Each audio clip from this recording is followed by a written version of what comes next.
These objects are appearing in broad daylight on a daily basis.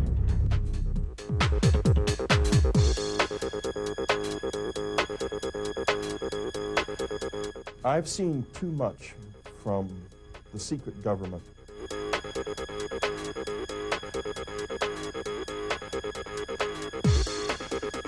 We have long been a resource for these entities.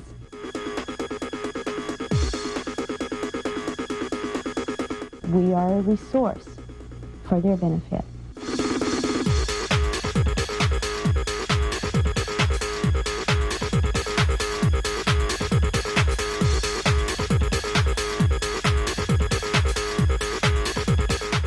You really didn't know what to think of it.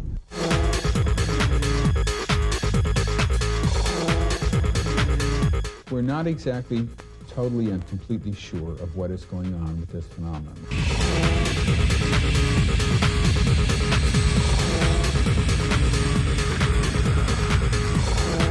Definitely a genetic program going on, which they're involved in. They turn around and they have stated that they come to the Earth because it has such a rich diversity of genetic material.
Hello and welcome to Africa, this enormous and astonishing continent.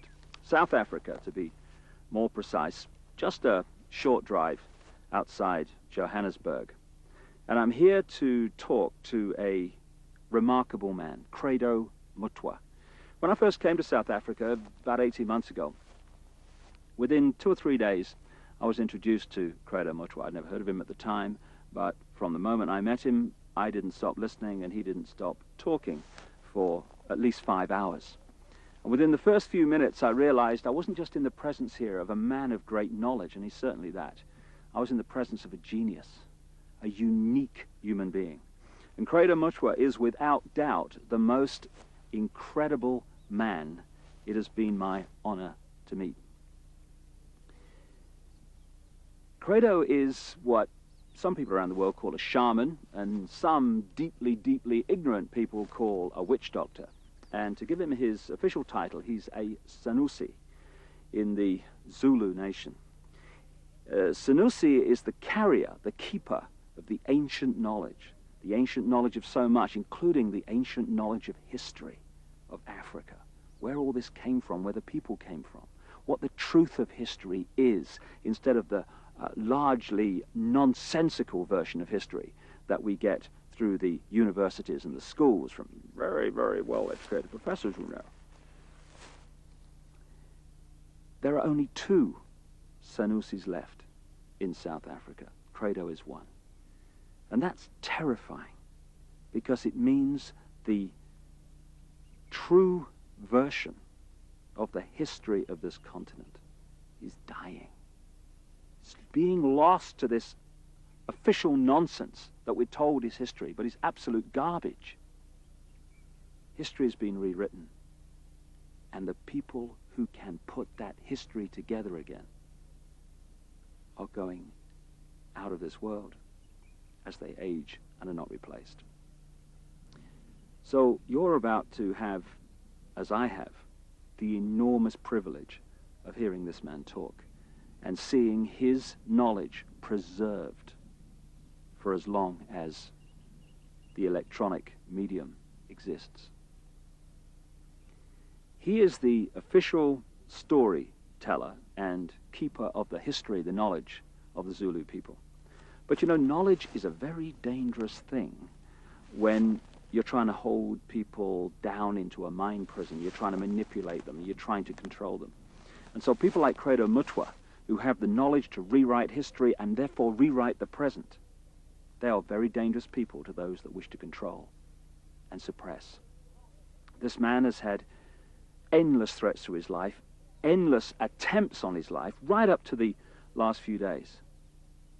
And he has upset the hierarchy of his own people as much as he's upset those others in other cultures and other races that wish also to suppress the truth for reasons of preserving their own religious domination or keeping people in ignorance.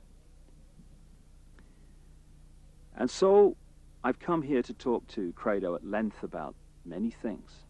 And this is a series of unique videos with a unique man. And what we're going to start out with is to concentrate on a bizarre story.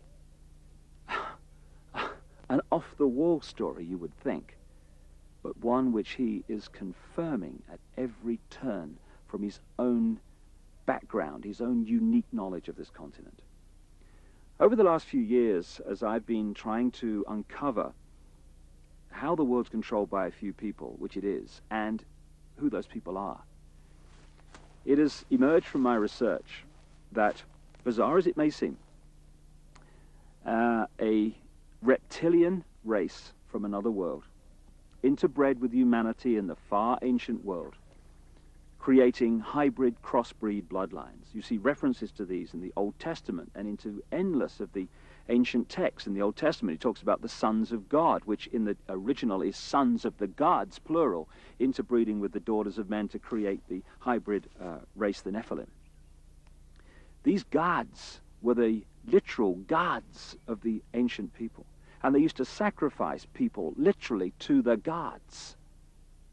And these crossbreed bloodlines, as ancient accounts tell around the world, were put into the positions of ruling royal power in the ancient world. And then, as is happening today, when you do the genealogy of the ruling families and the ruling positions of power in the world, be they the 42 presidents of the United States up to Bill Clinton, be they the British royal family, be the aristocracy of Europe, any of these key ruling elites, the top of the banking system, the top of the global business system, you hit the family lines which go back to these same ruling lines of the ancient world, royal lines, that the ancient accounts say were the crossbreeds between humanity and these reptilian gods. In other words, a reptilian extraterrestrial race has been controlling planet Earth for thousands of years to this day and putting its genetic compatible bloodlines into the positions of power as presidents, prime ministers, banking leaders, business leaders, etc. And this explains so many things, where we get the divine right of kings from, the divine right to rule because of the bloodline, the genetics. Why these ruling families of the aristocracy and the royal families have always incessantly interbred with each other, just as the Eastern establishment families of the United States do, that produce so many presidents and banking leaders and administrators of government in the United States. And astonishingly, bizarre as I keep saying, and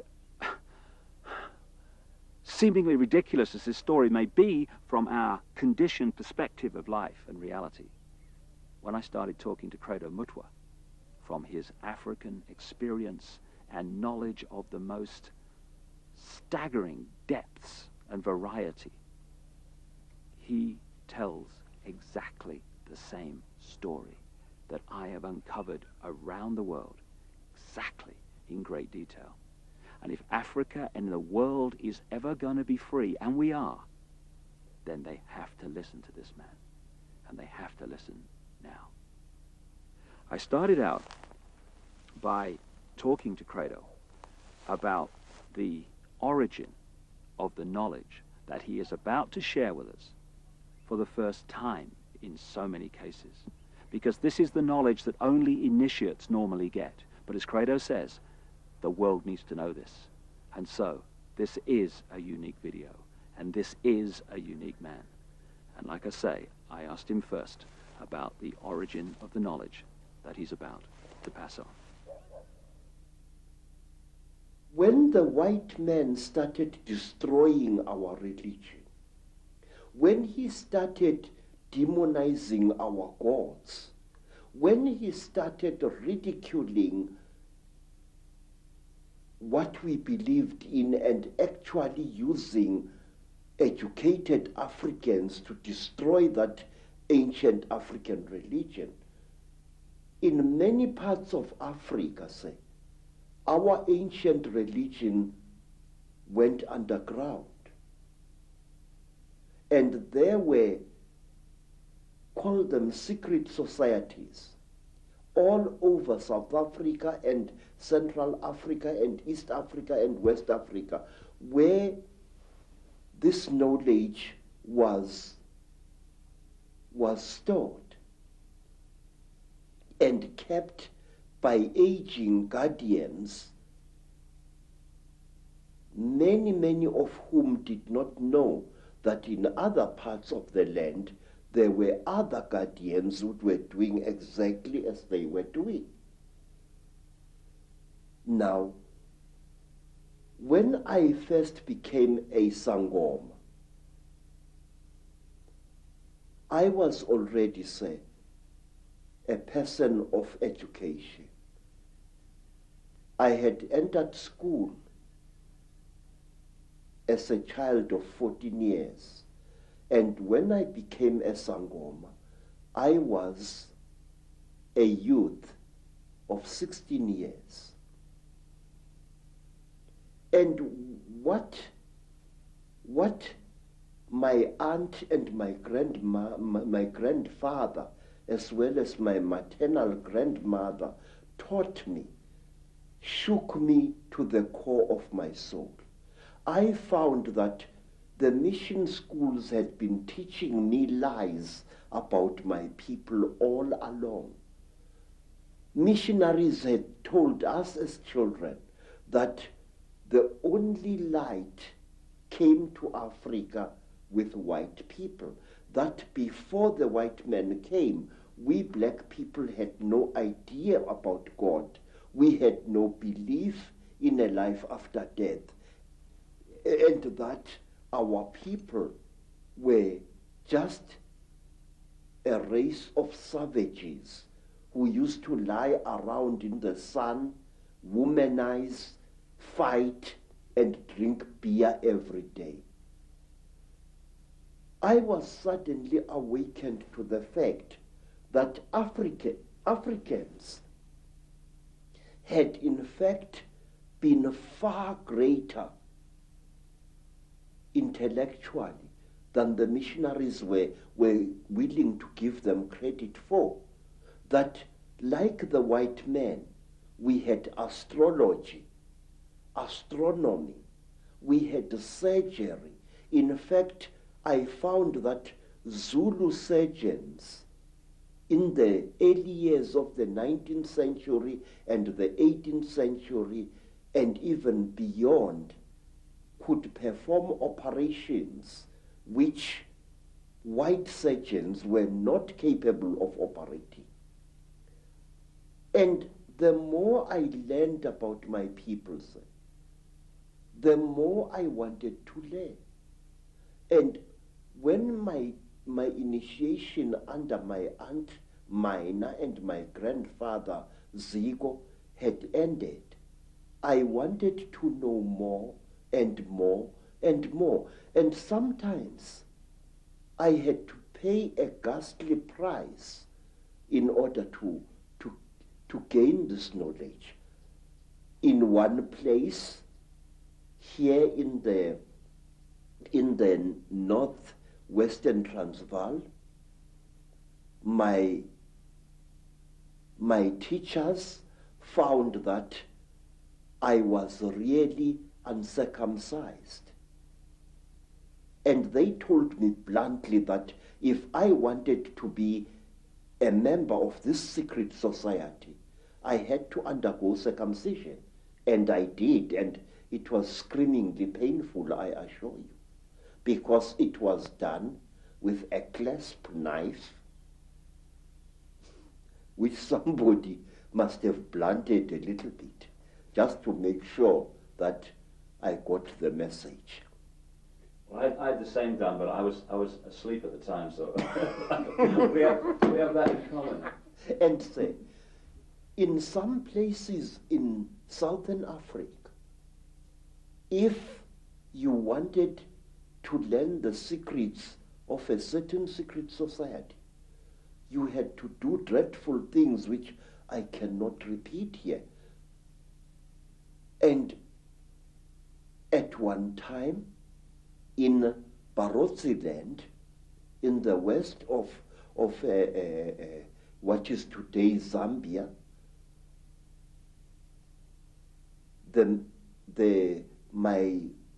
my teacher said, look, how far are you willing to go in order to become one of us?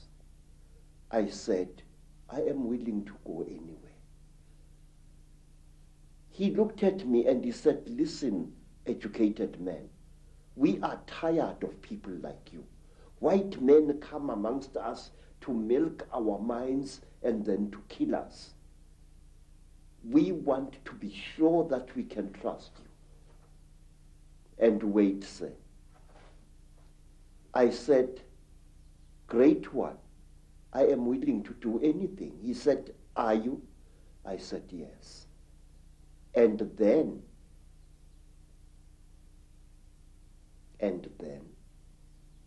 they went into a graveyard, and from there they removed the hand of a corpse, dead 2 days, and they brought it and they challenged me to cook it and eat it. I did so. And these were the peoples who first told me about a race of highly intelligent beings which they called the Chidauri, the talkers, a race of creatures which look like reptiles, who have ruled the world for hundreds, if not thousands of years. Through this dreadful act, I was able to gain knowledge which was denied to even the highest Sangomas, because they would not go through the ritual I went through. This is how secret knowledge is protected in Africa. And at one time, let me tell you another thing. Again in Barotseland, on the border between Angola and North Rhodesia, as it was called, I was brought into a hut. And in the hut was a young woman. She was as black as ebony, and her hair was like a huge black cloud on her head. Her teeth had been sharpened in the Barotse fashion until they looked like those of a reptile. And Mutwa was very puzzled. What's this lady doing here? I'm supposed to spend several nights in this hut, so what is she? What is she doing here? Now, Credo Mutwa, being a frightened Zulu, afraid of women but not afraid of wild animals, decided to sleep with his back to the wall giving the lady a nice clean bath.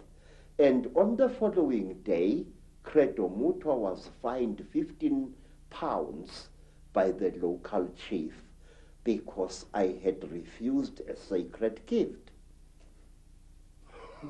I had been supposed to do something very amazing to this lady to show that I was one of the people. Bad luck. Bad luck. But why, Credo, have you chosen to reveal this knowledge now to a much, much wider audience?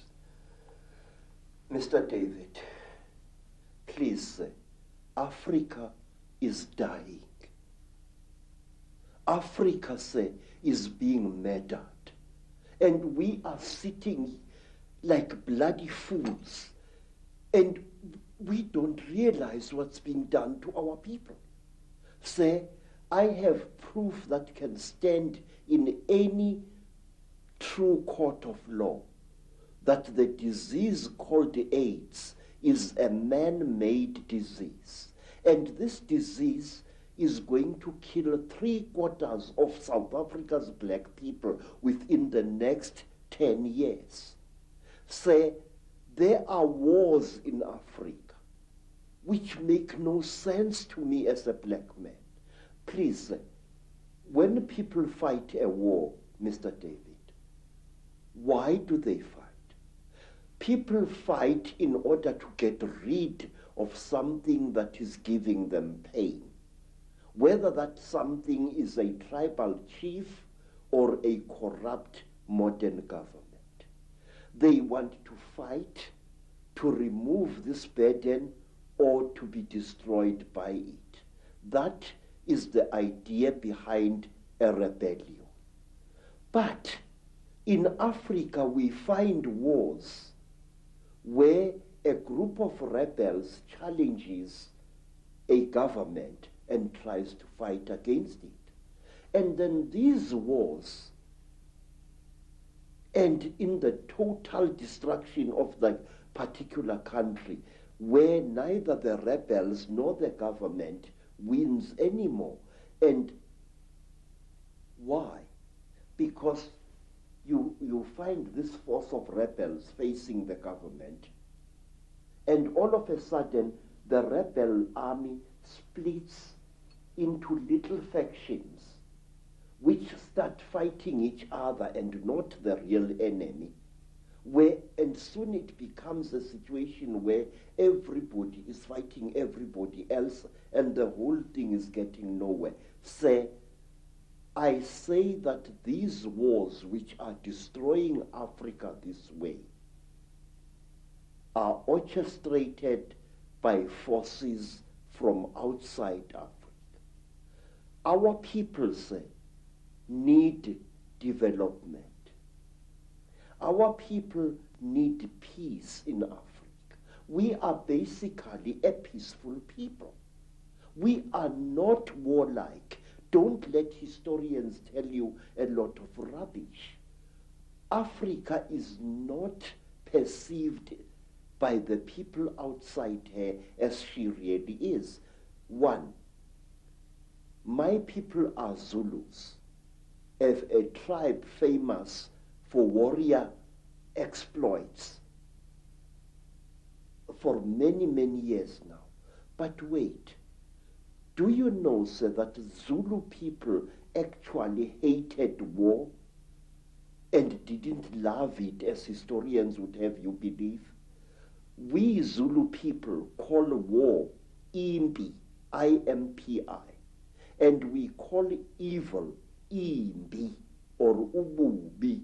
Now the word imbi and the word imbi come from exactly the same root, which means that which is evil. We call copper itusi, which means the helper, the frightener away of evil spirits. But we call iron insimbi, which means the evil metal, the metal of war. Now, when a Zulu went to battle, he spiritually prepared himself for fighting. But when he came back from battle, a Zulu would undergo a ceremony of purification, a very, very painful ritual, which lasted for some 7 days before he was even allowed to touch his wife. But wait for this. In England, we have got the Lady Sarah Churchill, Duchess of Marlborough, writing in her diary that her husband, Sir John Churchill, the Duke of Marlborough, after the terrible Battle of Blenheim, had made love to her 3 times while still wearing his top boots. Wait, sir. Listen to that. Here is a man coming into his tent or whatever it was, with his boots still stinking with the blood of horses and the blood of men, and probably with human flesh still attached to the soles of those boots. Here is this man making love to his wife. What kind of attitude is that? That a man would come smelling of death and destruction to desecrate his wife in 3 torrid sessions? We never did that in Africa. We hated war, and furthermore, our people, the black people of Southern Africa, are accused of having been a male-dominated society. Absolute bloody poppycocks. Zulus were a female-dominated society. And if you want proof of that, ask yourself, who killed King Shaka? Who planned Shaka's murder? 2 women, twins, Mama and Mkabai, Shaka's aunts. Who was the greatest advisor of King Shaka? His mother, Nandi. She used to plan every one of Shaka's military campaigns, right down to the last detail. So, everywhere in South Africa, our word for great also means female, but that is something we shall discuss at another time. So, Africa is being murdered, and a race of people which once founded some of the world's greatest civilizations is being cruelly exterminated, and our politicians appear to be hypnotized as like a little antelope hypnotized by a python. Don't our leaders know what is going on in Africa? I'm going to talk, sir. I'm going to talk, and I'm going to reveal and damn the consequences. I am not a brave man, but it's high time somebody stood up and exposed the conspiracy around Africa and her people.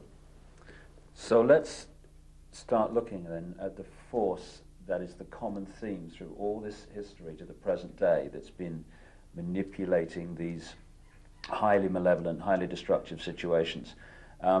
My own research around the world has certainly focused in on the fact that there is a force not of this world, shall we say, that is the common theme. What is your experience and your knowledge of an extraterrestrial involvement in the history of Africa?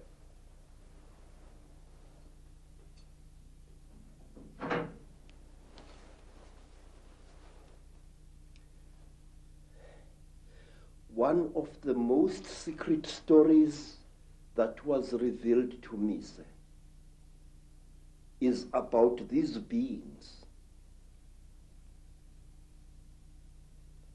This story was revealed to me first in Barotsident, then in the country today called Rwanda, once known as Rwanda Urundi. Then I learned about this story at that time on the foothills of Mount Kilimanjaro. This is the story, a story you find throughout Africa. There was once a time when the blue sky was invisible, when the whole world was covered with mist, when you could not see the sun as it is now, you only saw it as a splash of white light moving slowly across the sky. At that time, there was an eternal drizzle every day of the year. At that time, people could not see the stars. People only saw the trees growing, trees which were very, very big. There was no desert at that time, only jungle everywhere where you went. At that time, sir, people were what we call in Zulu, ngubili. A human being was both male and female in one body. And out of the sky, one day came terrible objects. They were like gigantic bows made of huge gleaming gold. They were shaped like bows without strings, and they were bigger than the biggest mountains. They came out of the sky bringing great noise, black smoke, and fire with them. And out of those huge objects came them. At that time, sir, human beings could not speak. We had no gift of language at that time. And people had, however, great mental power. A man would go into the bush and, using the power of his mind, actually call out an animal which he wanted to hunt and kill for his children. And the animal would appear and kneel down before the man, and the man would kill the animal and take it home. But when the Chitawuli arrived in Africa, they told our people that they were gods and that they were going to give us human beings great gifts on one condition: we had to worship them and accept them as our creators. Some told our people that they were our elder brothers and that this earth had produced them generations ago. And they said they had come back to the green womb of their mother and that they were going to make us into gods. What they did, they created a very strange pair of caves in the land. They dug 2 caves. In one cave was a green light, in another cave was a red light. And they drove human beings into these caves. And each human being had to choose which cave the human being wanted to go into. And those who went into the green cave came out as women. And those who went into the red cave came out as men. And then the talkers, the Chitauri, told our people that now they were perfect. But The moment the first men saw the first women, a terrible row erupted. The women hated the men because they looked between their legs and they saw what they thought were snakes dangling between the legs of the men. And the men hated the women because they looked on their chests and they saw these big things. What they were, they did not know. And then the Chitauri laughed. It was to them a very, very big joke. And then the Chitauri said, if you serve us, you wretched little human beings, we are going to make you into gods. And the human beings agreed to serve the Chitauri. And the Chitauri gave human beings a second gift, the gift of language. People started talking with their tongues where they had talked with their minds before. And there was a big rubbish starting again, because this man did not know the language of that man. And when this man greeted that man, this man thought that he was being insulted, and so a lot of murder and culpable homicide started taking place all over the world. When our people were given language, they found to their horror that they had lost much of their mental powers. They had paid a terrible price. But the Chitauri were now the masters of human beings. They made them, the human beings, to go into holes in the ground and to mine metal, gold, copper, tin, all kinds of metal. The Chitauri forced our people to mine.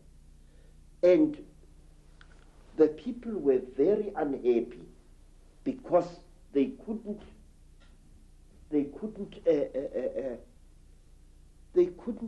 cope with the new sexual differences which were there now between men and women. And then from amongst the Chitauri came a very good female Chitauri. Her name was Mai Nzarantwari Samahongo. Mai Nzarantwari Samahongo was the senior wife of the terrible chief of the Chitauri, Umbaba Gorontwari Samahongo. She was sorry for human beings, this great reptile lady. She said to the poor people, "Ow, you are unhappy." And the people said, "Yes, great one. We go into the holes every day, we dig the stones and we bring it to the gods, but we are not happy." And Mai Nzarantwari scratched her scaly chin and began to think and to think. She was terribly ugly. Her eyes were awful, like lights in the darkness. But she had mercy in her heart. And she taught the men and the women how to make love. And she said, "Look, we divided you into males and females. Now this action is going to bring you together." But it did not, because anyone who receives a gift from the Ntwari, the children of the python, is always in trouble. What happened was that when one guy slept with his wife, he didn't find her much, so he went to steal another guy's wife, and there was a big remorse, as we say in Afrikaans, starting. So men started stealing each other's wives and each other's girlfriends, and women started stealing each other's husbands, and there was a big nonsense in the land. And King Umbaba, the terrible lord of the Ntwari, the reptile people, said, "Look what you've done, you stupid old woman. Now these people, they are they are making such a noise. Listen to all that screaming in the bush. They are busy making love there, and our gold is not being dug, and you are responsible for this. Mzavantwari thought and thought and thought and thought, and then she got a plan, and she said, I will make them stop. When they make love to each other, the female is going to get pregnant. And when she is pregnant, the male is going to leave her alone, and that noise in the bush will not be so disturbing to you, my lord. And Umbaba said, you had better. There is no production here. And so all the women in the world was pregnant, and Umbaba was furious with his wife. And so it went on and on, until one day, Nzarantwari activated a black hero called Mweru. And Mweru challenged the great chief of the serpent people to a fight. And he cut off the royal penis of the king of the snake people. And that caused a big war. Mweru ran away. But Umbaba, the terrible chief of the people, caught him and arrested him and brought him to his village. And there, the great chief Gorontwari Umbaba said, look, you cut off my thing, and I have replaced it with one made of gold, and I can't make love to my wife anymore. You think too much, you wretched little human being. Now, Umbaba had a terrible nail in one of his hands, a claw. And with this claw, he drove the claw into poor Mweru's nostril, making a terrible hole into his brain, and he started drinking Mweru's brain, and then he threw away the corpse. To this day, we believe that the people, the Chitauri people, they eat human brains. And strangely enough, scientists have found skulls where the human brain has been removed and eaten by someone or something. Well, hearing you speak here, so many things come to mind. First of all, you're saying that telepathy was the key form of communication before the Chitahuli, the reptilians came. Yes, sir. And I guess it's like a muscle. When you use it, it gets more sensitive and more powerful. So the more you use your telepathy, the more powerful your mind got. And then when language came, it almost brought us into this three-dimensional world and disconnected us from that mind power that we had before. Yes, sir. And it's also interesting that the story that you talk about, the language being given, and then the different languages being given. And of course, that turns up in the Old Testament, in the Bible. It turns up in stories all over the world about the fact that we were divided by language, so we couldn't communicate. And as someone who publishes books, I know today how difficult it is to communicate through books when you've got endless different languages. So yes. It's been a brilliant form of control for a long time. Yes, sir. Even now here in South Africa, today, sir, black people prefer to speak to each other in English if they belong to different tribes. And they have even, over the many decades, black youths have even created a lingua franca of their own, which we call Tsotsi language, which is a mixture of African words and Afrikaans words. They do this in order to bridge the incredible language gap which exists between black people in South Africa.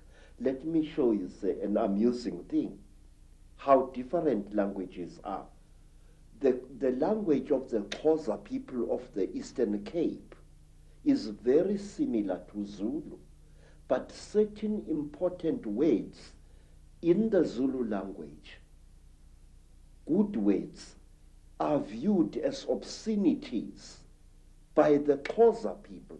For example, in the language of the Zulus, an ancestral spirit is called Idlozi.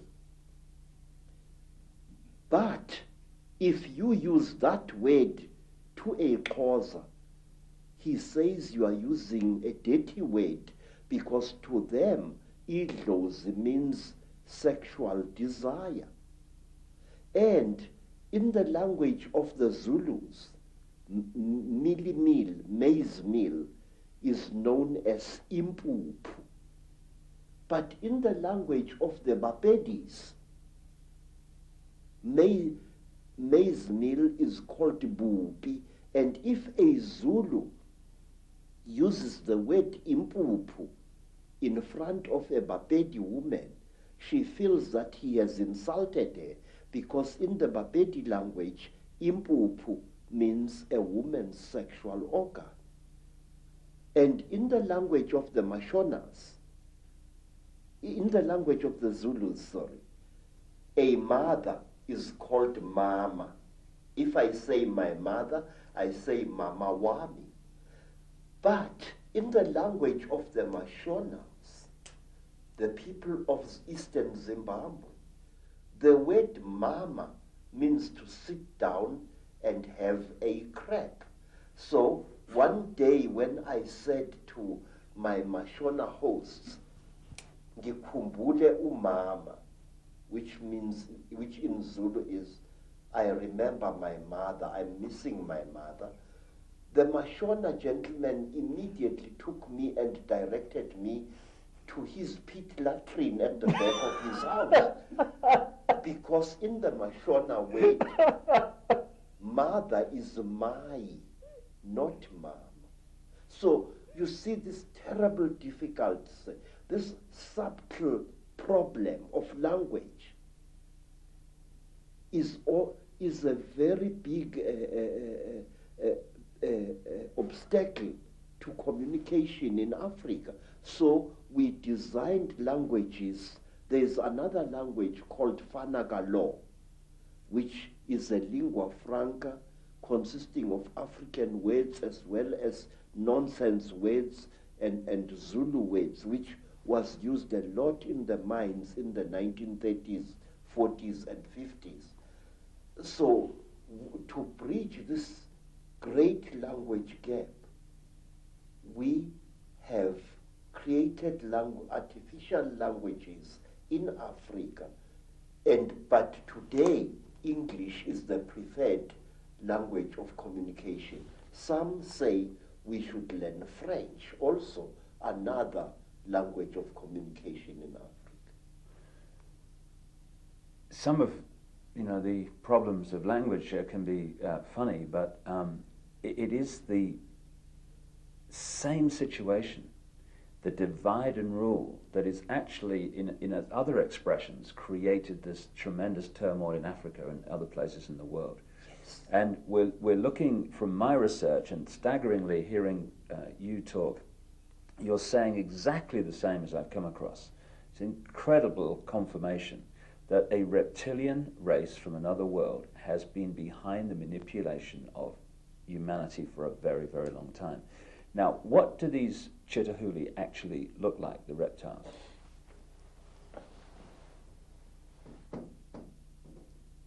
I'm not a good artist. You're better than me, that's for sure. But this is how we believe the Chitahuli look like. They were created in this, you see, sir, you white people say that there are alien beings on this earth. No, you are wrong. The earth in which we live has produced 24 different races during its long existence. Please, this is how a Chitauli looks like. It stands about 11 feet high. It is a very slender being which seems not to have a bone structure. Its fingers have no joints. They are more as if the bones in here were flexible. Some of the Chitauri have got 3 claws with a thumb. Some have got 6 claws with a thumb. And some of the Chitauris have got horns on their heads. And what surprises me is this. Some film producers, like the producers who make the film Star Wars, George Lucas, often show creatures in their films which actually exist, which even the most uneducated of Africans who knows this Chitauli can identify. For example, in the new Star Wars film, what is it called? Star Wars or something like that. There is a creature who amazes me called Darth Maul. Darth Maul is a red and black being with a ring of small horns right round his head. That is exactly what the Chitauli look like. Some have got ordinary heads without any horns on their heads. These are the lesser Chitauli. But the royal Chitauli have got a ring of sharp horns all around their heads. And the very high Chitauli, like their king, Mubaba Samahongo, they have got very long horns which grow this way. Not that way like a bull, but this way like certain antelopes. Now, I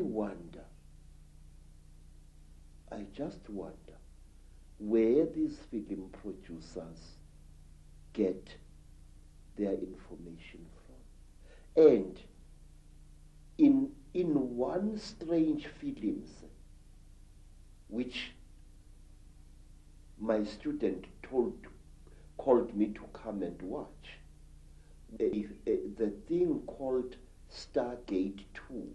Mm-hmm.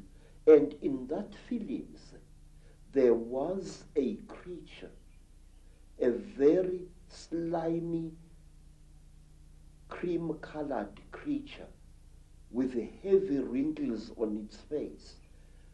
It was a spitting likeness of Mubaba Samahongo, the terrible emperor of the Chitauli.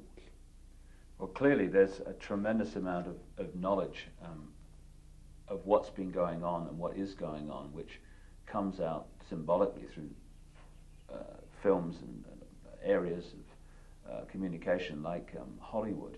But the thing that I'm totally stunned the more I talk to you about this is because I've been all over the world having people give me descriptions of seeing reptilian type figures, particularly people in positions of power in the world, changing into a reptilian figure and coming back again. And what they describe seeing is exactly what the knowledge of ancient Africa talks about seeing. We're talking about the same people there, which is an astonishing confirmation. And the eyes is something that keeps coming up being described. Yes. Tell me about the eyes of the Chitauli.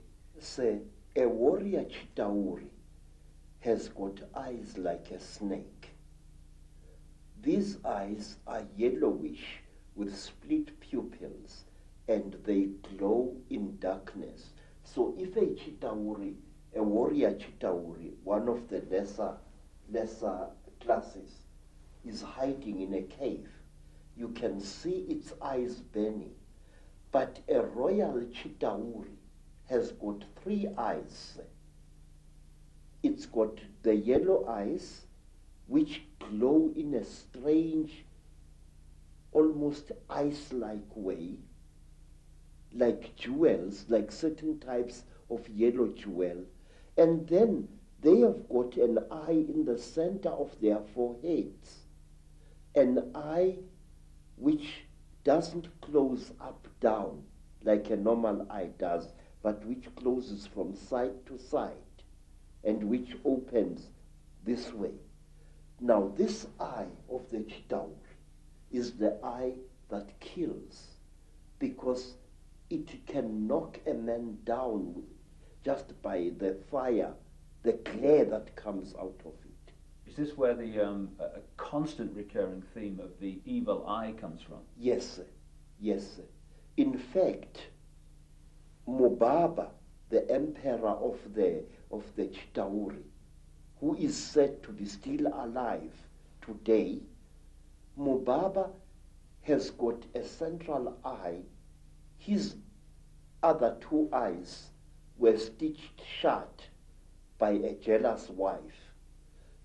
But his killing eye, the Samahongo, the terrible red eye, opens. He can even open it like this. Mr. David, I would like to share a little thing with you. It is this: the best way to protect an evil thing is to deny its existence. And if you talk about things such as the Chitauri, if you talk about things such as the Mandinda, there are many people who say to you, rubbish, this thing does not exist. Now, in this way, this great evil is protected by being denied. One day in my long travels through the world, I was in New York in that place called Harlem. And I saw a graffiti on a wall along a passage. And the graffiti was, there is no such a thing as the mafia, and we will kill any asshole who says that there is. In this, again and again, in America, people deny the existence of the mafia, and by denying it, actually protect it wittingly or unwittingly. There are those who deny that a national and international conspiracy exists. They deny it ferociously, but by denying it, they are actually assisting it and actually protecting it. We must stop denying the existence of these things. We must stop saying that there are no Chitauri, that there are no aliens, that there are no Illuminati. There are. I could tell you for hours.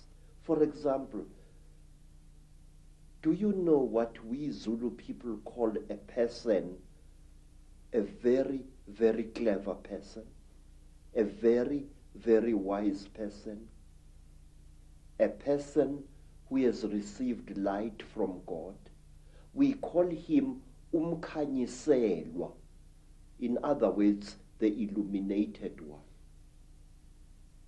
Khanyisa means to light up something. And umkhanyiselwa is somebody who has been lighted up by the gods. So you say Illuminati, I say umkhanyiselwa. It's the same thing. And my research very clearly, and again, you're right, there's tremendous denial of this is the fact. Even among conspiracy researchers, there's tremendous denial that the Chitahuli, the reptilians, and the Illuminati are actually the same thing. Exactly, sir.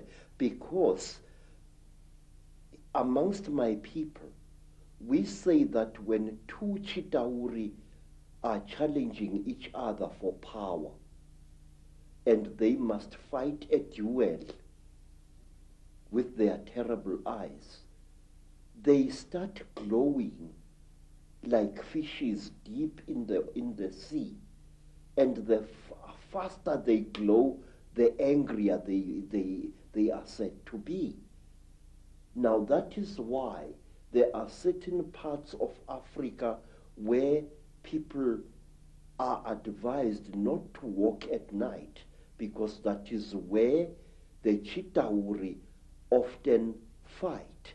And one of these parts of Africa, say, is a remarkable place called the Mountains of the Round Rocks, Matopo, wrongly pronounced Matopo, in Zimbabwe. These hills are really not remarkable in themselves. These hills are said to be the one place in Africa where the Chitauri have been seen. And these hills is where Cecil John Rhodes lies buried, but there is more. You must visit this place at one time. Amongst the rocks on the Matopo Mountains, you find a species of lizard which you don't find anywhere in Africa or the world. A species of lizard which responds to the call of a human being. When I first arrived in 1958 in the land called Rhodesia, now known as Zimbabwe, I found an African there who was a tourist attraction. He was a game warden who made strange sounds calling out. And as he called out, these strange lizards, the only type of lizard anywhere on earth which responds to the human voice, used to come out of cracks and out of holes in the ground and to gather around this African. And it was this African game warden who told me that the sounds he is making are not just noise, they are the speech of the Chitauri star gods. Isn't it a staggering coincidence that Cecil Rhodes, one of the greatest Illuminati frontmen, perhaps certainly of modern times, who did so much to imprison Africa, should choose to be buried at the point where this is all going on? You see, sir, Cecil John Rhodes wormed his way into the hearts of Africans, and in their despair, wise men of the Mashona people, wise men of Matebele people, tried to make Cecil John Rhodes one of them. They told him about the secrets of the Matopo Mountains, that under the Matopo Mountains lies a city of great wisdom, which is the home of the last survivors of the Chitauri god beings in that part of Africa.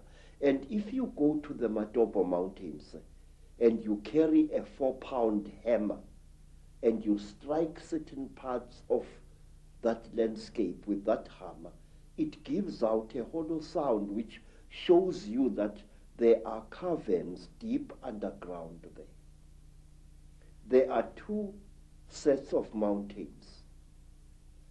There is the Matopo Mountains, and then to the east of Zimbabwe, there are the great mountains known as the Inyangani, the Weeping Moon Mountains.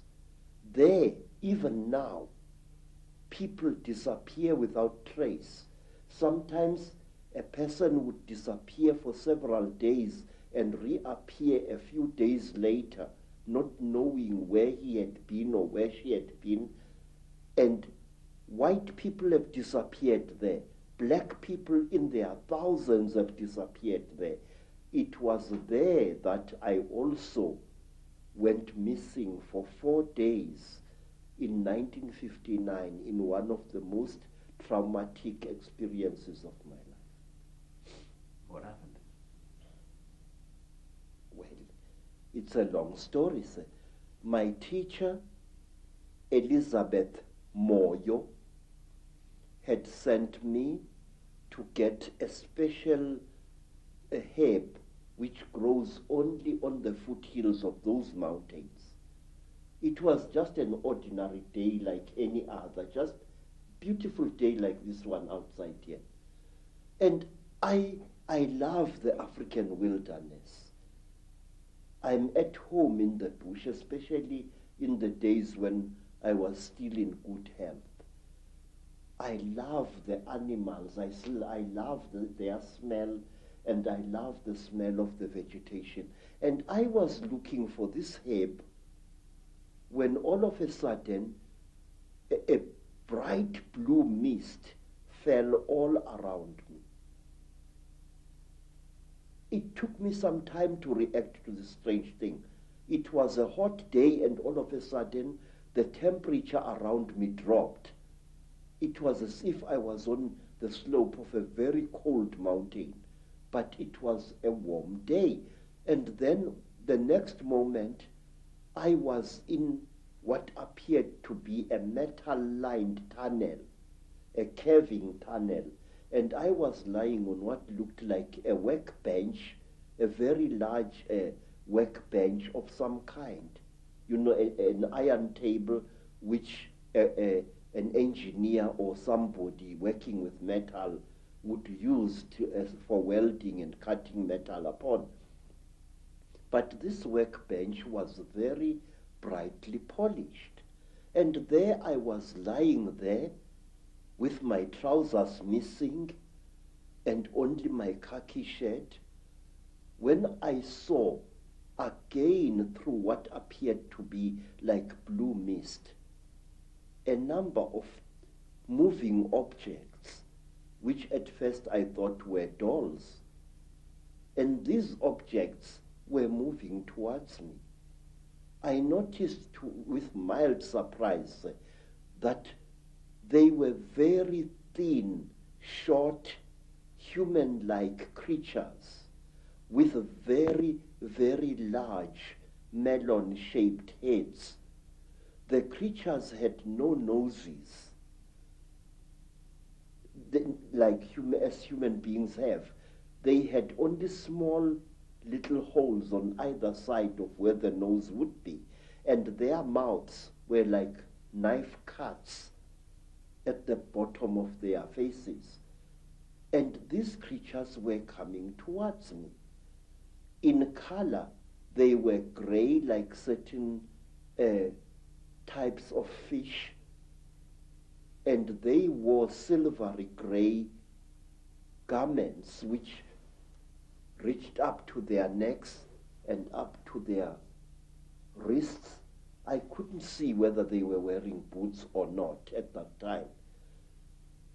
And while I was looking at these creatures, I suddenly was aware that something was above me, standing there, and I looked up straight into the face of one of them, a much taller one than the others.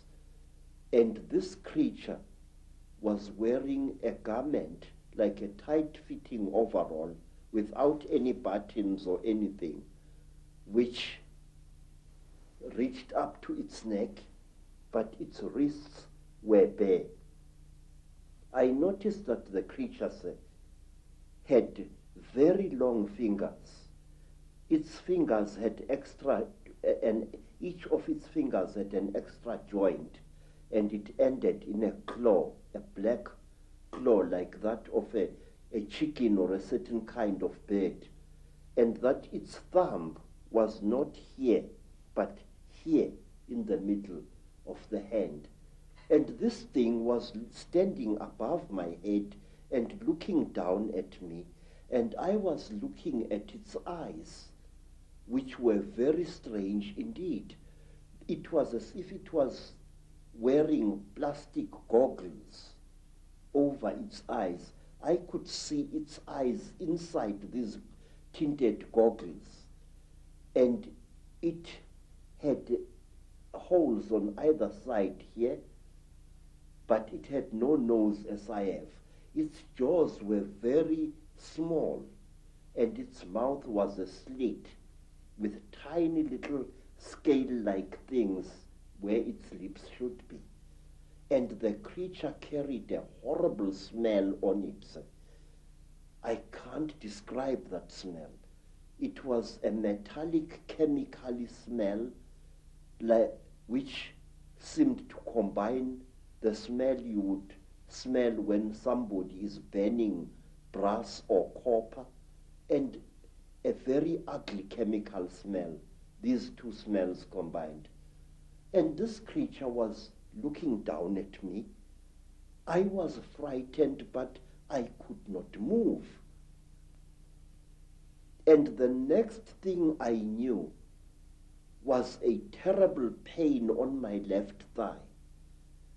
It was as if somebody had just stabbed me right to the bone. I screamed and I tried to jump away, but my body was inactive. I could not move. I was not tied to any chain. I was not chained to the top of this table. There was no belt tying me, but I could not move my body. And when I looked down at what was happening, I found that one of the shorter creatures had driven something very painful into my left thigh. And then, while I watched, horrified, the creature pulled out this thing, and I saw that it was like a pencil made of shining metal with what appeared to be a flexible cable at the back. And before I could do anything, my head was seized by the creature above me. It caught me on either side of the head like this. And then a third creature drove something into my right nostril here. It was as if I had been shot. The pain was so terrible, that I screamed and screamed. Blood filled my mouth. Blood spattered out of the nostril, and the creature did not seem to care. I was stupefied. The pain was so intense, so terrible. And then, quietly, brutally, the creature pulled out the thing that it had stabbed me in the nose with, and blood flowed into my mouth,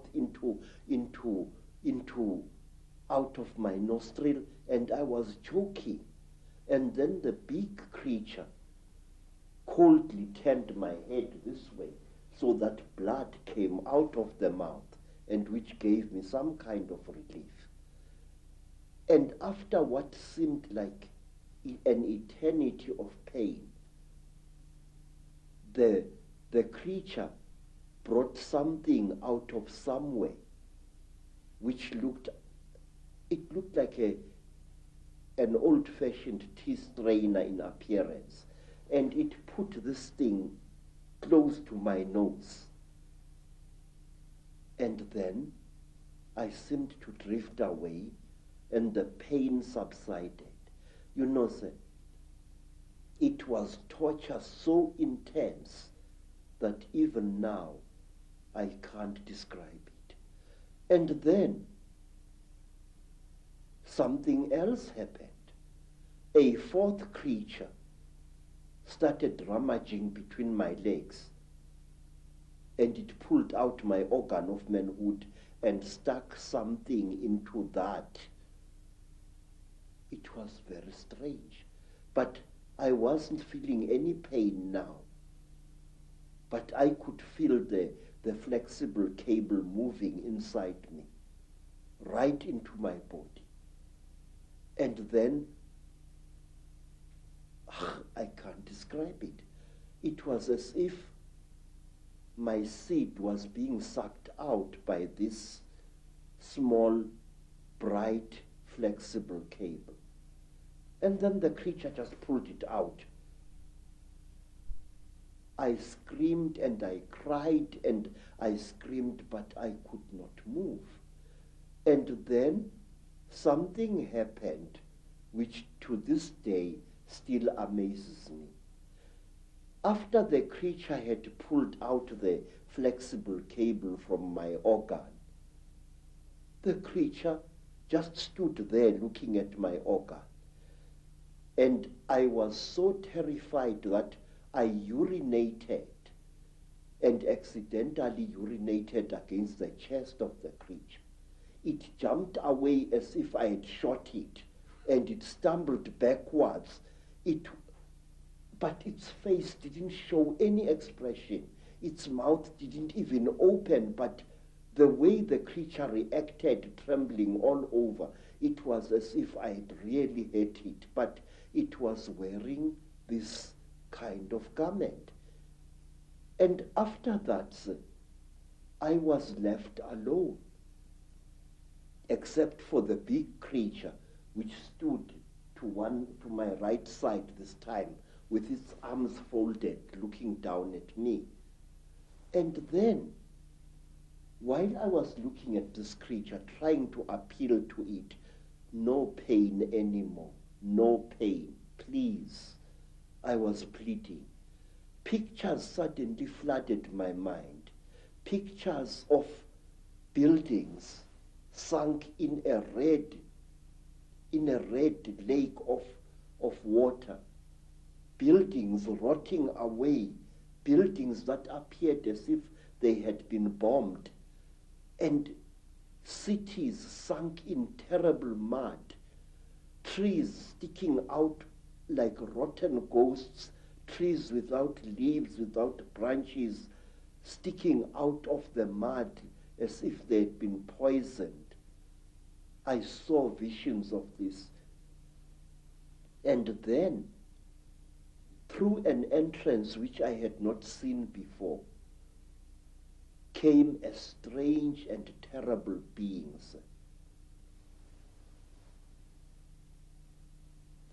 It was exactly like this. It was tall, made entirely of metal, with burning eyes and a snout. It didn't do anything. It just moved and came to stand at my left side. It didn't touch me or anything like that. It just stood there, making a strange humming sound. Wow, wow, wow, wow, wow, wow, like that. And then, from behind this metal creature, there appeared another creature. It was so radically different from the gray creatures in that it looked exactly like an earthly human being. It had a pink skin like that of a white woman.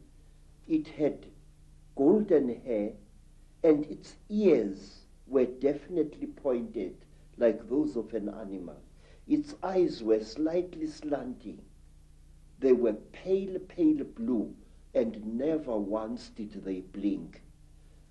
It was like this, nude, and there was a tail-like appendage at its back, which was very visible as it walked away after it had done to me what it did.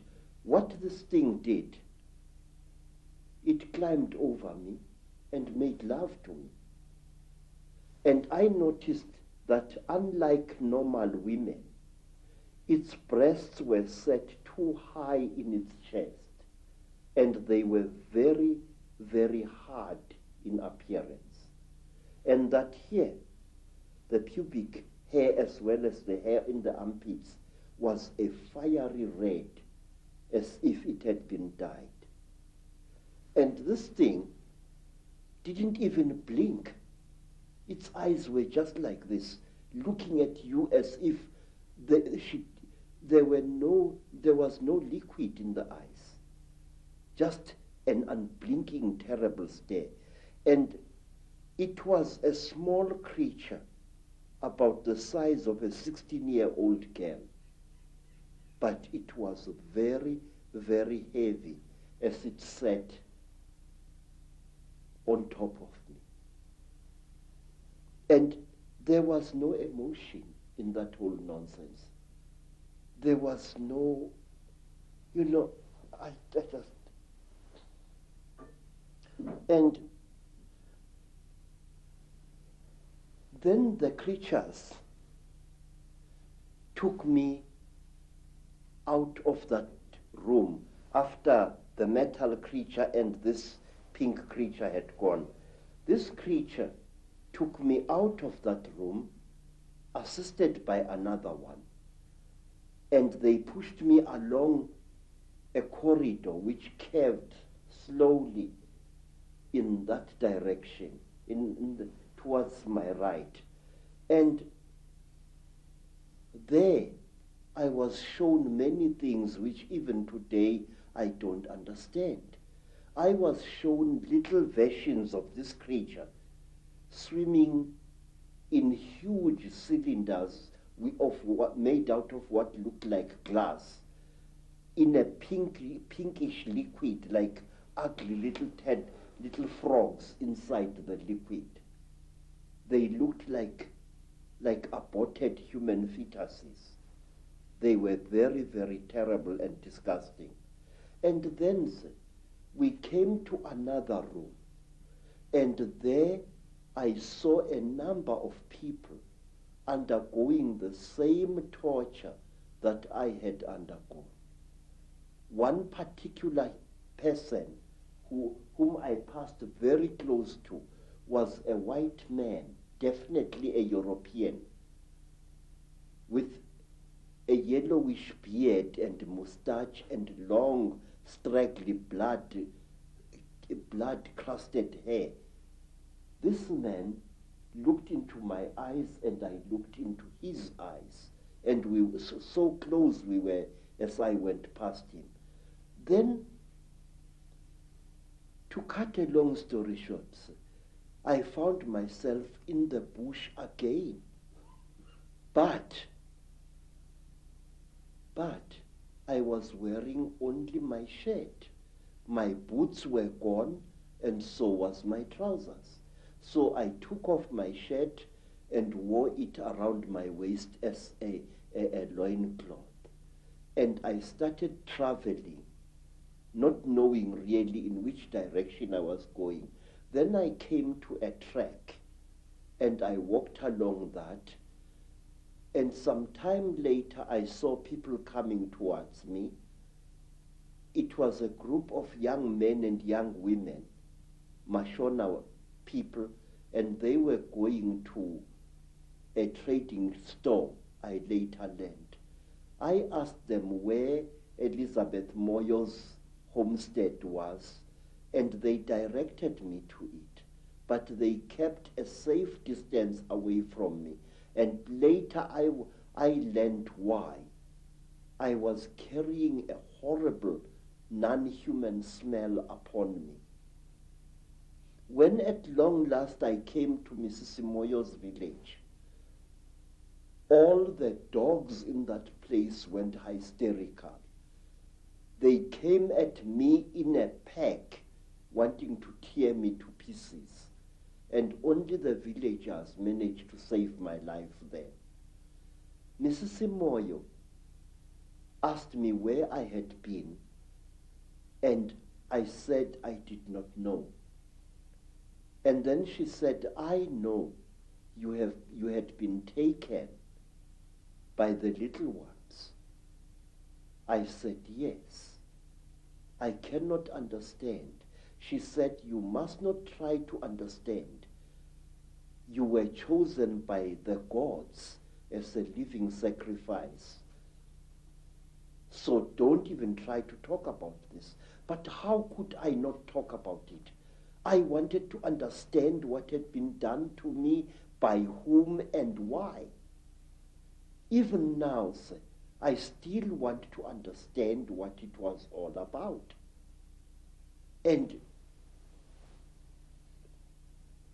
many years later, I met a remarkable white woman, Elizabeth Clara, a famous South African woman who had worked for British intelligence during the war, and who, we are told, had been impregnated by a being from the stars, Alot. I asked Elizabeth what was the meaning of the strange thing which was done to me, because since that time I had come across many black people, well over 200, who had been through the same torture as I. I had come across many black as well as Cape-colored women who had been mysteriously impregnated by the same creatures that I had gone through the hands of. And let me tell you one other interesting thing before I forget. About a year after I had underwent this terrible experience, I was walking along Jeppe Street in Johannesburg delivering parcels when a white man shouted at me to stop. I stopped. I thought he was a policeman wanting to arrest me for some reason. And when I tried to produce my identity document, the white man said, "Listen, I don't want your nasty word, passbook, Kefa." I said, "Then, sir, what do you want, boss?" He said, "Listen, where did I see you? Where did I see you?" I said, "I don't know, boss. But he looked very familiar to me." And then he said, "Listen, don't bullshit me, man. Where did I see you? Where did you and I meet?" Then I said to him, "I saw you in Rhodesia, in a certain place. You were lying on a table. If I had hit that white man with a fist, he would not have reacted the way he did.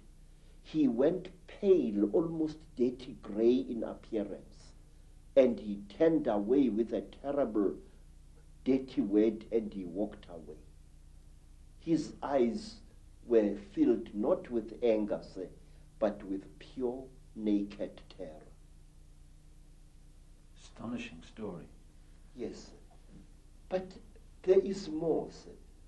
There is more, because I still want to know what was done to me. Sir, one day you and I must talk more, in greater depth than now. I would like to tell you that since that time, I have found that I know things that a man of my standard of education shouldn't know.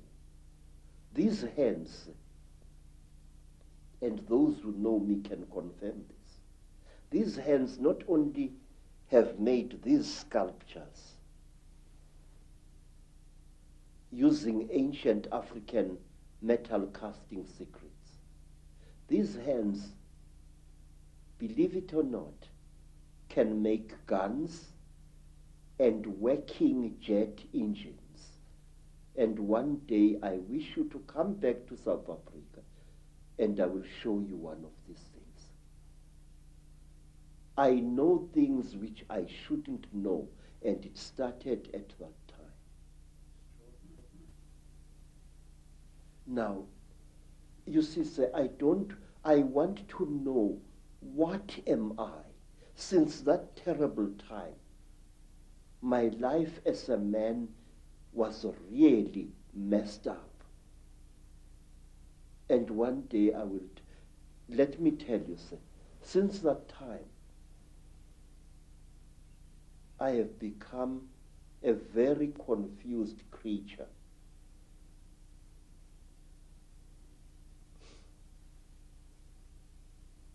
It's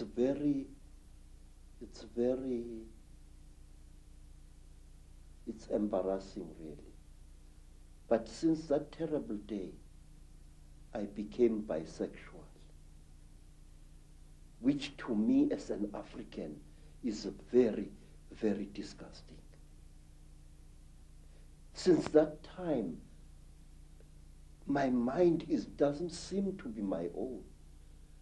I think about things that a man like me shouldn't bother himself about. I worry about people. It's sickening.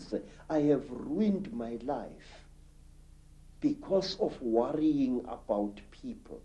I feel that I want to take every human being on this earth by the shoulders, shake them roughly and say, listen, Pastor, there is more to this earth than you think.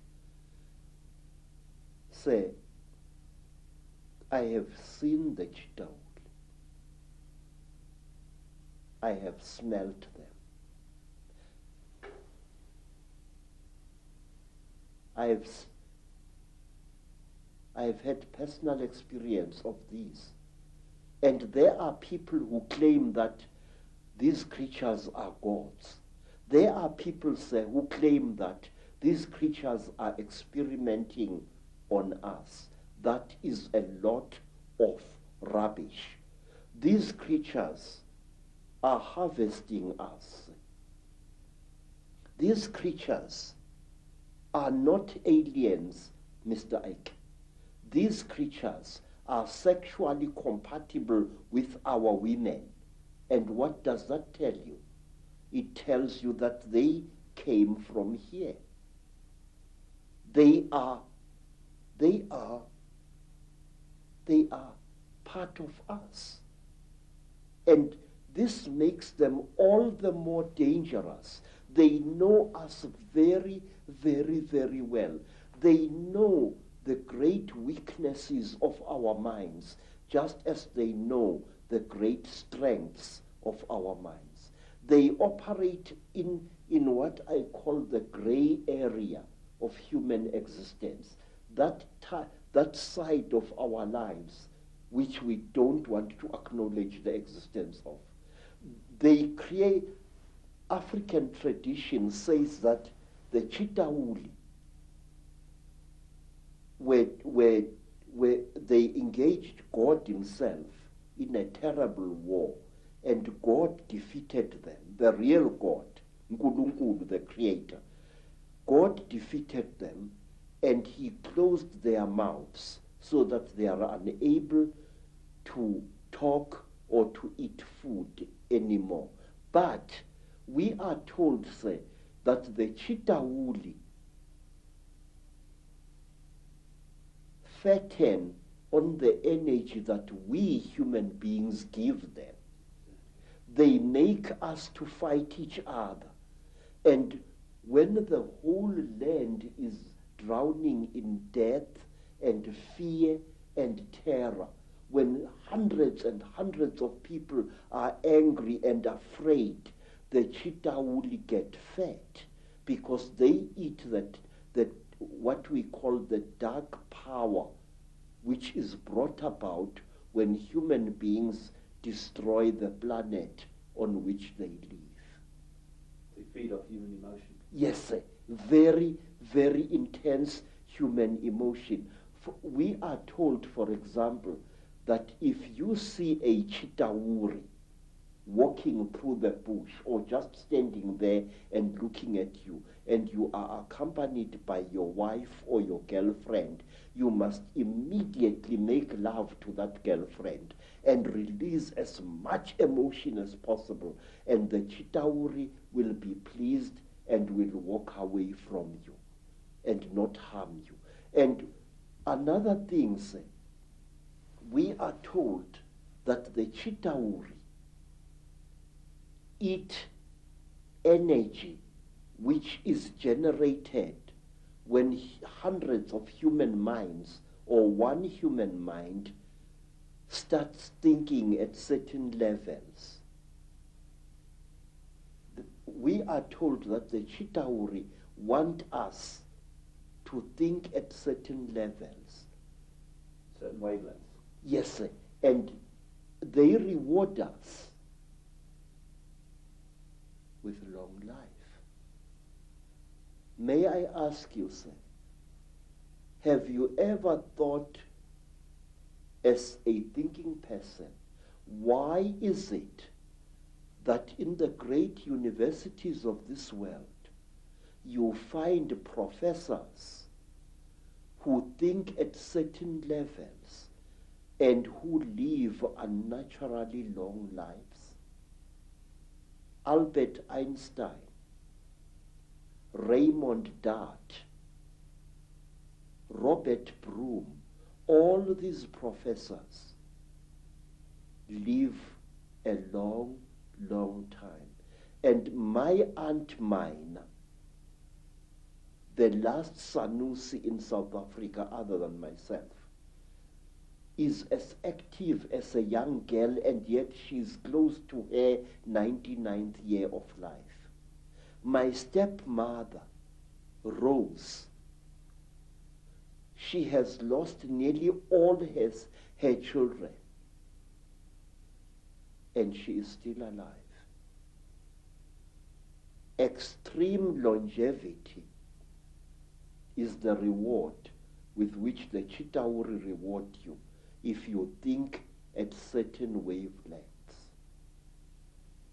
The description of your abduction clearly is describing what has become known as the Greys, what I think is also known by some as the ant people, the grey figures with the big black eyes. How do you think they connect in with the openly reptilian? And do you think that the black covers of the eyes are covering some kind of reptilian truth? Say, the so-called grey aliens are actually the lackeys and the servants of the Chitauri. If you see a Chitauri and you see this, there is very little racial difference. In fact, I will even go so far as to say this, that these creatures are actually the offspring of the Chitauri. The way they gather substances from human beings and from animals, the way they are the forerunners of the Chitauri in any place. And if you are very close to one of these creatures and you look into its goggle-like eyes, you will see round eyes, Mr. Icke, beyond this black goggle-like stuff. And these eyes are the real creature's eyes. Now let me tell you, there is in Lesotho a very strange mountain, a mountain called Leribe, Leribe. On this mountain, very amazing things happen after every 10-year or 20-year period.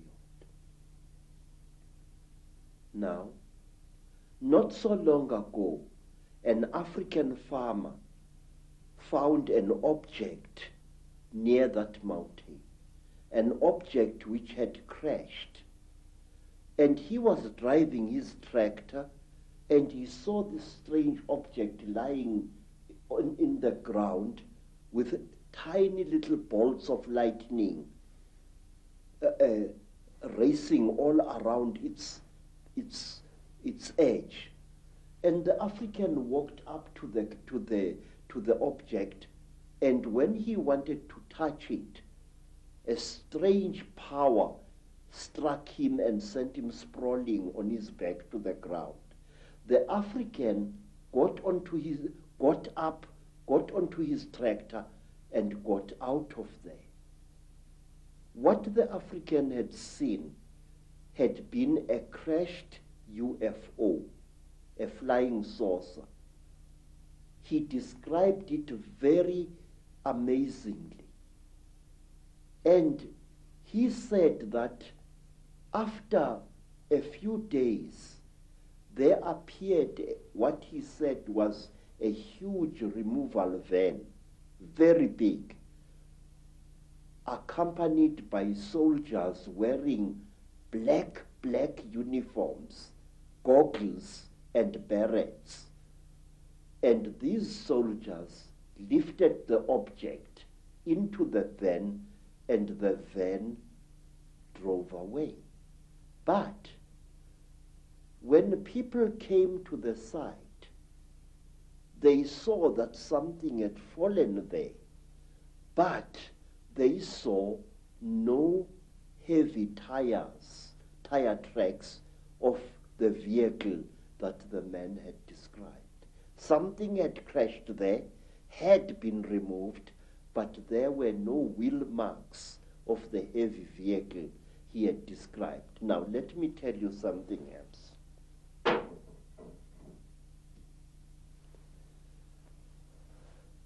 It was in 1958. In fact, I think that the incident I'm going to describe to you, sir, is somehow connected to what happened to me in 1959. I'm sure of it. A friend of mine in Lesotho called me. He said that he had something very important and that we had to share this. He said, please, I must come to Lesotho.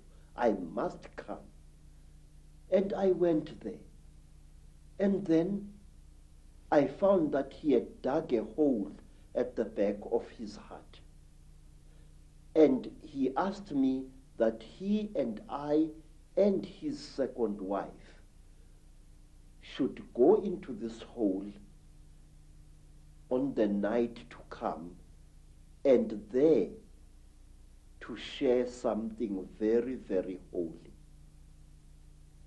Well, we went down the hole. We used a broken ladder, and there inside the hole, we ate small pieces of something.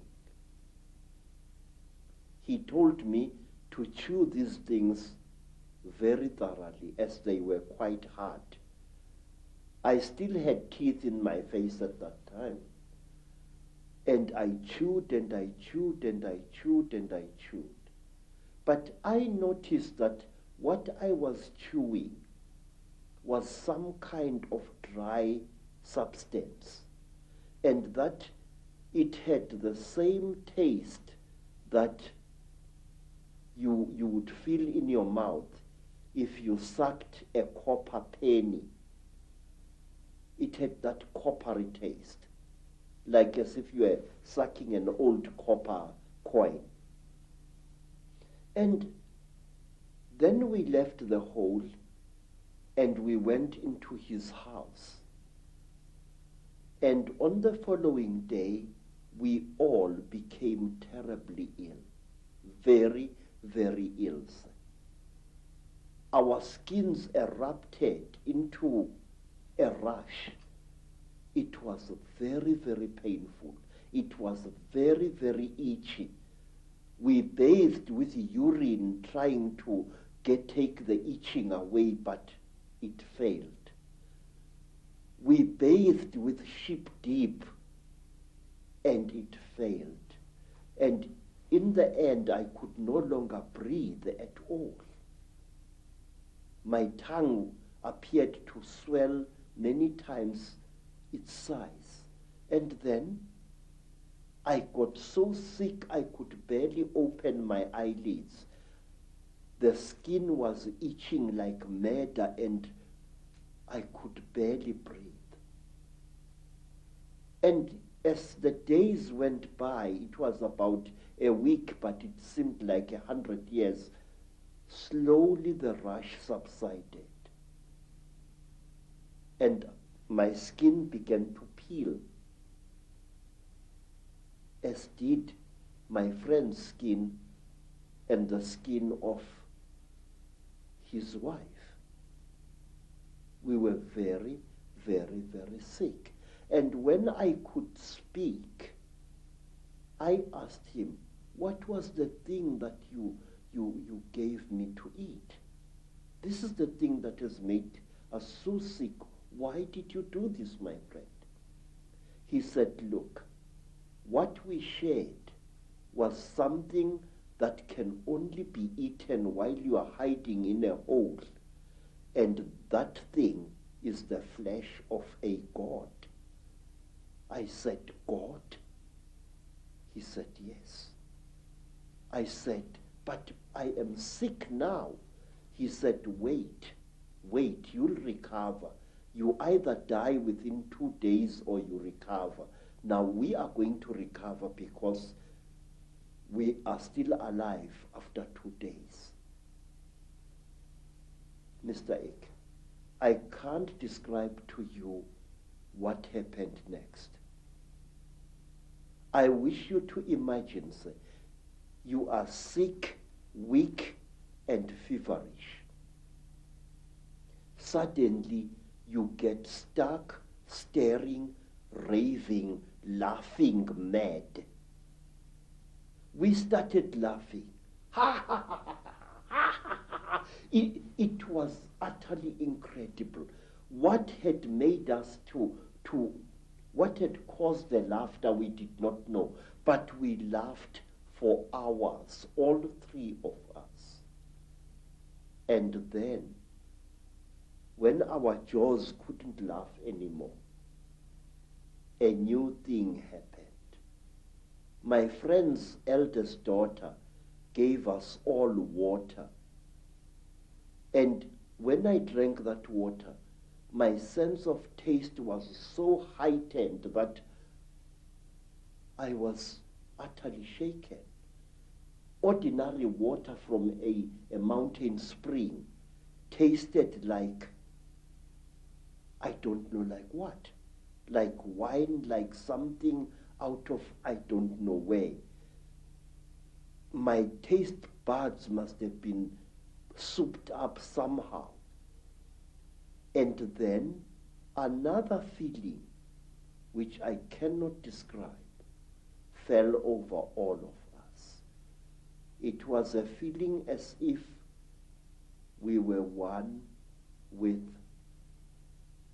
the entire universe.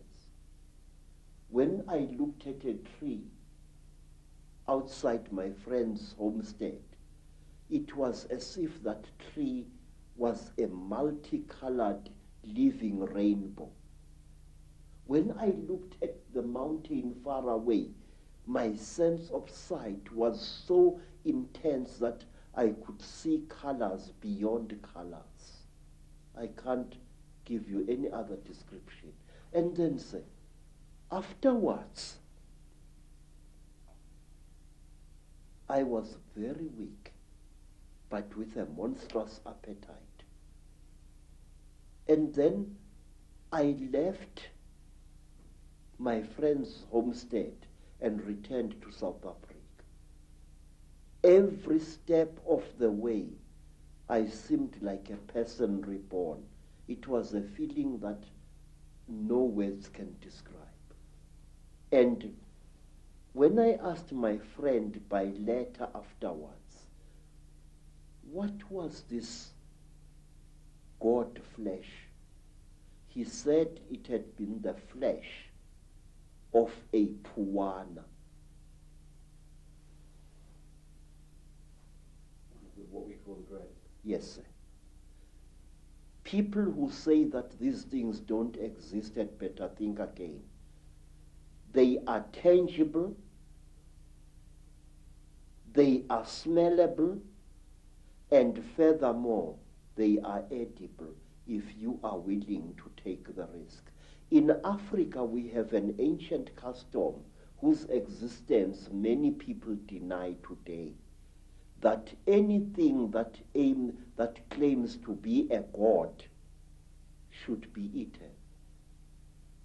There are places in Africa even now where if you are a spiritual person and you are sick, well, let me tell you what happened to me in the country today called Zaire.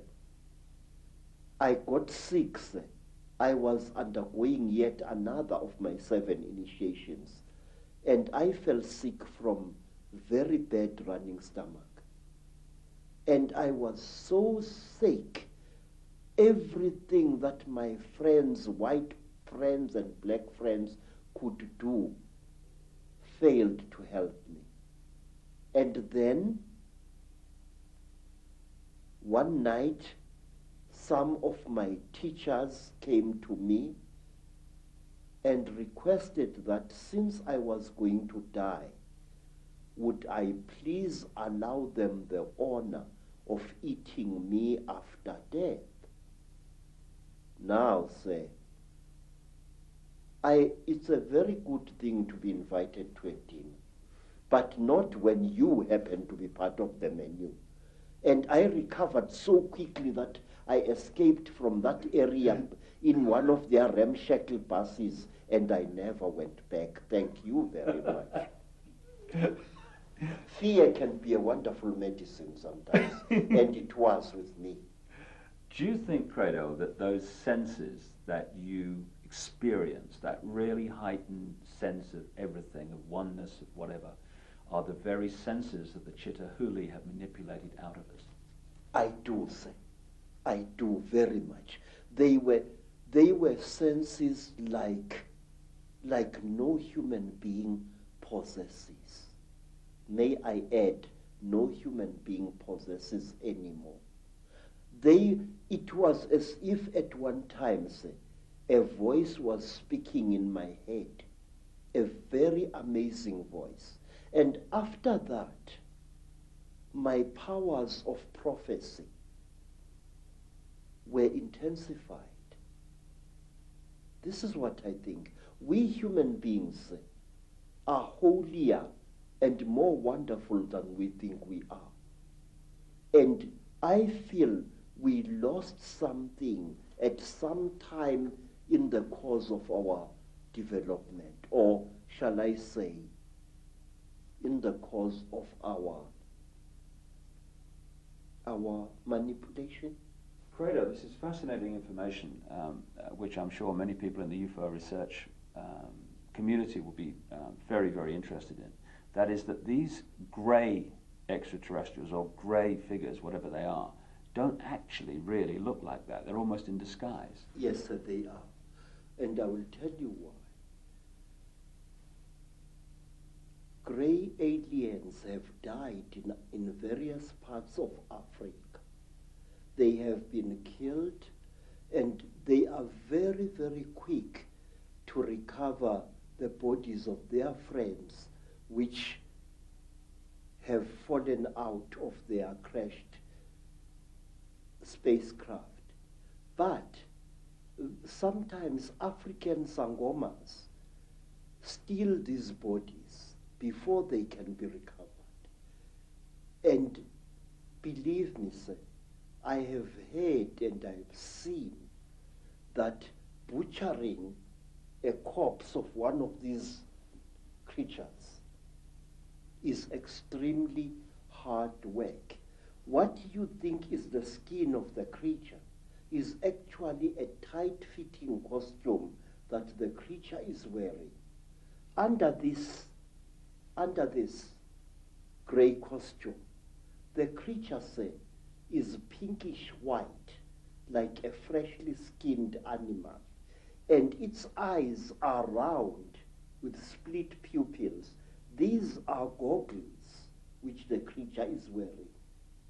Now, how do I know that? In order to dismember a creature like this. Incidentally, we call them Mantindane in Zulu, which means the tormentors, the torturers.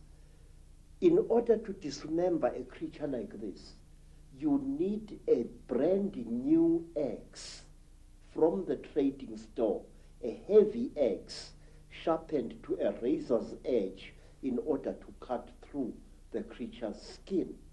The creature's skin is not adhering to the flesh.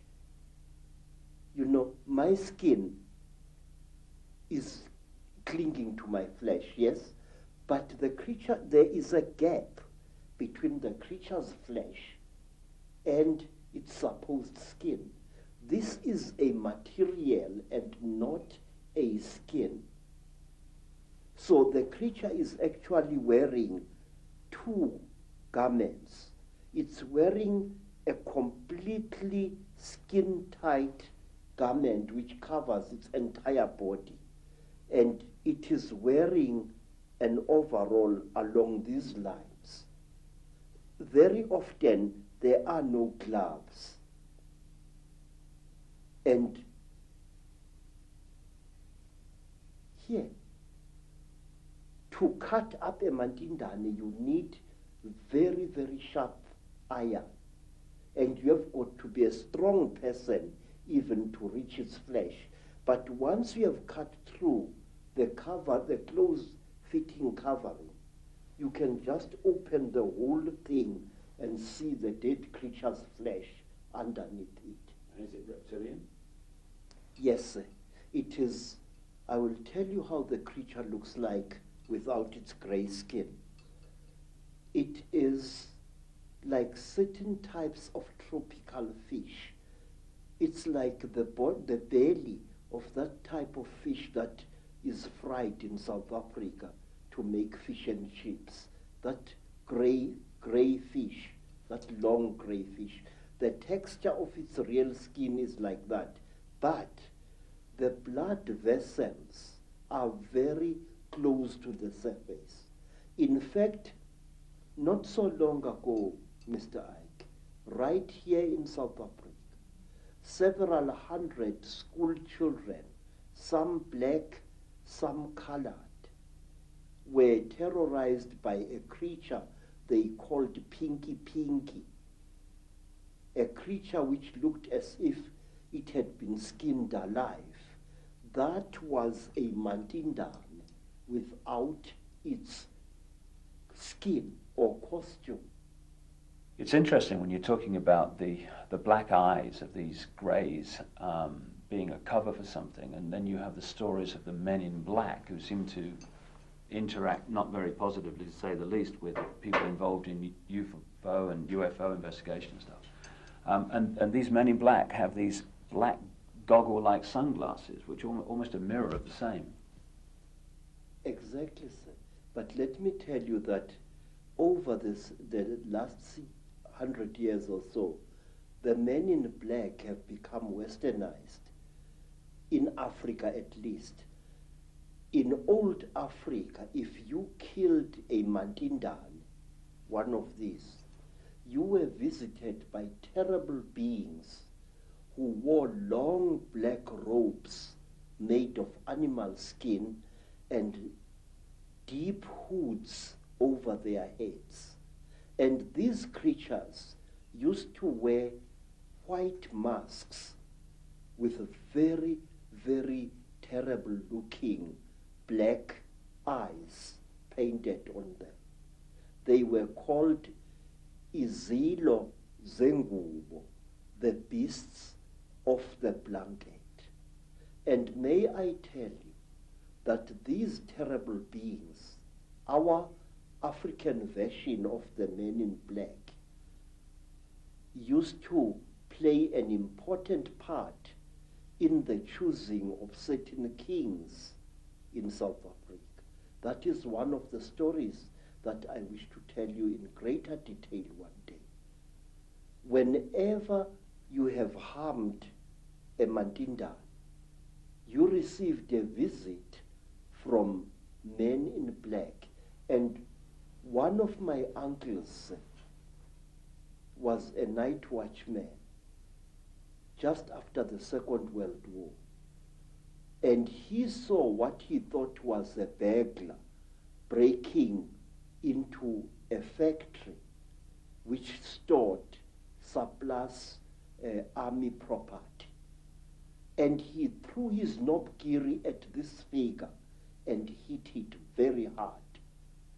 The creature fell behind some boxes, and then and only then did my uncle, a tough old Zulu, realize that the thing he had brought down was not a human being at all, not a young thief, but a Mandindan. My uncle threw down his second stick and ran screaming out of the factory. And not long after that, because my uncle had taken from the creature what he thought was its bag, he took the bag with him to Alexander Township after he had run out of the factory, but he could not open the bag. And while he was sitting in the shack in Alexander Township, just near Johannesburg, there arrived at his shack 2 white men who posed as detectives. And these so-called detectives told my uncle's common law wife that she must give to them the bag that my uncle had taken from the little man. And she did, and they vanished. What I'm trying to say, Mr. Icke, is the richer we become, the more we behave as the Chitauli are said to behave. Some of us, when they acquire a lot of wealth, start consuming metals and other minerals that they really do not need, which, however, if you study the story of the Chitauri, you are told that the Chitauri use these minerals and metals as medicine. We are told, say, that the Chitauri, when they get sick, smear their bodies with gold dust, which gets absorbed into their skins and they become all right.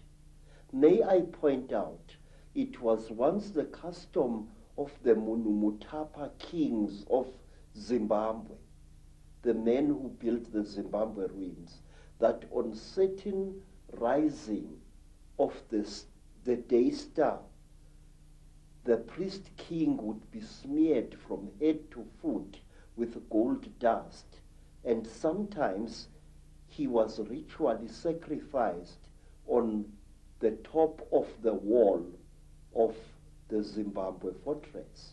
And to my amazement, when I visited South America, I found that the ancient Mayans had exactly the same custom where a god king was smeared with a mixture of fat and gold dust. And I know from my own research that the Maya people and the Central and South American people have a massive accounts and legends of the same reptilian gods. Yes. The thing is, if you read the ancient stories of our people, or you listen to them spoken by the storytellers, you find that we human beings are somehow programmed to alter the world in which we live and render it uninhabitable to ourselves. We are told, say, by the griots of Nigeria, by the griots of the Dogon people, that at one time, a few thousand years ago almost, the entire Sahara Desert was not a desert at all. In fact, photographs have been taken of the certain parts of the Sahara from high up, which show ancient irrigation systems where there is now wind-blown desert. Questions, are we being used as instruments for the destruction of our own species? I say yes. The wealthier a person is, the more like a chitauri he or she behaves. Some wealthy people even go to the extent of throwing away their old spouses and acquiring new ones, exactly as King Mahongo of the Chitauri does. He kills and eats all his wives when they can no longer make love to him properly, and he acquires new ones. He killed and ate 36 of his wives over a long reign, and only one wife was cunning enough to keep out of his clutches. You see millionaires divorcing their wives and acquiring new wives. And the Chitauri, unlike traditional Africans, believe that a female is inferior to the male. And so do the wealthy people who are great. They tend to look down, to abuse them.